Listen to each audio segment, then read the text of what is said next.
Je suis le maître Mélanie et j'ai 32 ans cette année. Mon poste actuellement sur le Dumont d'Urville, je suis adjoint au chef de chœur.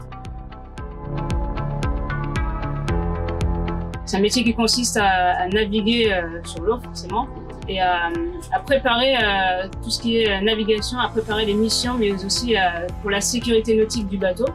À savoir que pour être adjoint chef de chœur, il est nécessaire d'avoir un certain nombre de qualifications du type permis côtier ou le permis hauturier. En tant qu'adjoint de chœur, on assiste le commandant, mais on assiste aussi le chef de chœur. Le chef de chœur, lui, c'est les yeux du commandant à la mer. Il y a un système de chœur en passerelle. Et ça consiste à ce qu'il y a 4 personnes en gros dans la passerelle et se divisent la journée en 4. Donc le bâtiment, il navigue H24 de minuit à minuit le lendemain, non-stop comme ça, ce qui fait on peut faire des missions pendant 3 mois, pendant 2 semaines, pendant 5 mois. Le bateau il peut continuer à naviguer comme ça non-stop. Adjoint chef de chœur, ça consiste aussi à préparer notre arrivée en escale dans les différents pays. C'est espagnol, anglais, avec lesquels on parle le plus souvent avec les bateaux. Ça dépend des zones auxquelles nous sommes affectés, mais principalement c'est la langue anglophone qu'on est sollicité à plus parler. Ce qui me plaît beaucoup dans ce métier-là, ce sont les missions qui ne se ressemblent jamais. C'est-à-dire que tantôt nous sommes amenés à faire des missions de police de pêche. Tantôt, dans la même semaine, on peut aussi faire des missions de narcotrafic, mais aussi des missions humanitaires. Juste un exemple, quand nous avons fait une escale avec le porte-avions à Djibouti, notre équipage a été réquisitionné, pas seulement pour s'amuser en escale, bref, mais aussi pour aider.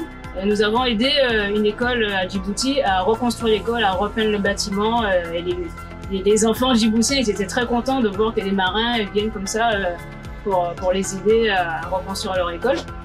Mais j'aurai plein d'exemples à vous donner. La persévérance, c'est quelque chose qui doit être inné chez nous.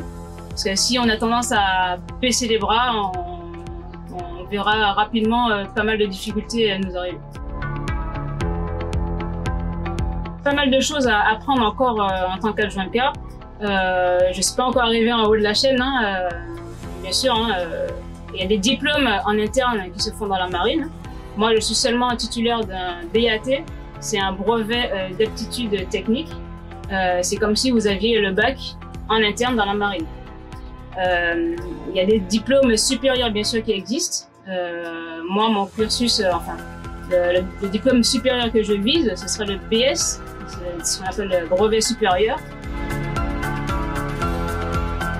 S'il faut donner 3 ou 4 conseils aux jeunes, je leur dirais de garder quand même la tête sous les épaules, de ne pas avoir peur de l'inconnu, de toujours rester motivé dans son travail, que ce soit dans les petites choses ou les grandes choses, et de toujours respecter aussi ses supérieurs.